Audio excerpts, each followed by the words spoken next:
Hello viewers, எல்லாருக்கும் வணக்கம். Chicken tandoori recipe போட்டு நல்ல வியூஸ் இருந்தது. அதனாலேயே உங்களுக்காக அகைன் ஒரு சிக்கன் டிஷ்ல உங்க எல்லாத்தையும் மீட் பண்ணதுல ரொம்ப ஹாப்பிங்க.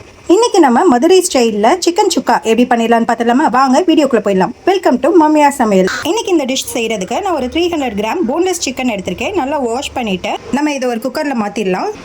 இதோட நான் ஒரு 1.5 ஸ்பூன் இஞ்சி பூண்டு பேஸ்ட் ஆட் பண்றேன். 1 ஸ்பூன் மிளகாத்தூள் ஆட் பண்றேன்.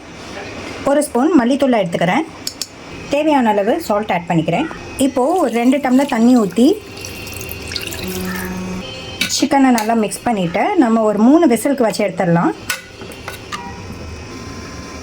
சிக்கன் வேகிற கேப்பில் நம்ம ஒரு 10 சின்ன வெங்காயத்தை நல்லா சாப் பண்ணி வச்சுக்கலாம். இன்றைக்கி எங்கள் சின்ன வெங்காயம் பார்த்தீங்கன்னா கொஞ்சம் சைஸ் பெருசாக இருக்கிறதுனால நான் ஒரு 7 வெங்காயம் எடுத்திருக்கேன். இதோட நான் கருவேப்பிலையை எடுத்துக்கிறேன்.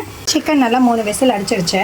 இப்போது நம்ம சிக்கன் மட்டும் தனியாக எடுத்துக்கலாம். இப்போ சிக்கன் பீசஸ் எல்லாத்தையுமே ஃப்ரை பண்ண ஒரு பேன் எடுத்துக்கோங்க. பேனில் ஒரு 2 ஸ்பூன் கடலெண்ணெய் எடுத்துக்கிறேன். இன்னும் லைட்டாக ஹீட் ஆகிடுச்சு. இந்த டைமில் நம்ம எடுத்து வச்சுருக்க ஸ்பைசிஸ் ஆட் பண்ணிடலாம். நான் பட்டை, கிராம்பு, ஏலக்காய் எடுத்திருக்கேன். இதோட நம்ம சாப் பண்ணி வச்சுருக்க வெங்காயம் ஆட் பண்ணிக்கலாம். நான் ஒரு 10 மிளகாயும் எடுத்துருக்கேன், அதுவும் ஆட் பண்ணிக்கலாம். இப்போ எல்லாத்தையும் சேர்த்து நல்லா மிக்ஸ் பண்ணிடலாம். இப்போது வெங்காயம் இந்த ஸ்டேஜ் குக் ஆகிருக்கு. இந்த டைமில் நம்ம ஃபில்டர் பண்ணி வச்சுருக்க சிக்கன்ஸ் எல்லாத்தையுமே ஆட் பண்ணிடலாம். இதெல்லாமே சேர்த்து ஒரு 2 மினிட்ஸ்க்கு நல்லா மிக்ஸ் பண்ணிக்கோங்க.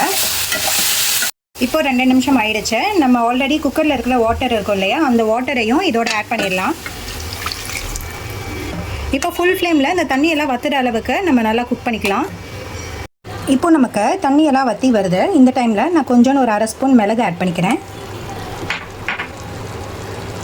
இப்போ எல்லாம் சேர்த்து நல்லா மிக்ஸ் பண்ணிடலாம். நீங்கள் உப்பும் செக் பண்ணிக்கோங்க. உப்பு பத்தலைன்னா இந்த டைமில் ஆட் பண்ணிக்கோங்க. இப்போ நமக்கு சூப்பரான சிக்கன் சுக்கா ரெடி ஆயிடுச்சுங்க. இந்த வீடியோ இன்ஸ்ட்ரக்ஷன்ஸ் எல்லாத்தையுமே ஃபாலோ பண்ணி நீங்களும் உங்கள் வீட்டில் செஞ்சு பார்த்து எப்படி வந்ததுன்னு கமெண்ட் பண்ணுங்கள். இந்த வீடியோ பிடிச்சிருந்ததுன்னா லைக் பண்ணுங்கள். எங்கள் சேனலை மறக்காமல் சப்ஸ்கிரைப் பண்ணிக்கோங்க ஃபார் மோர் வீடியோஸ். தேங்க்யூ.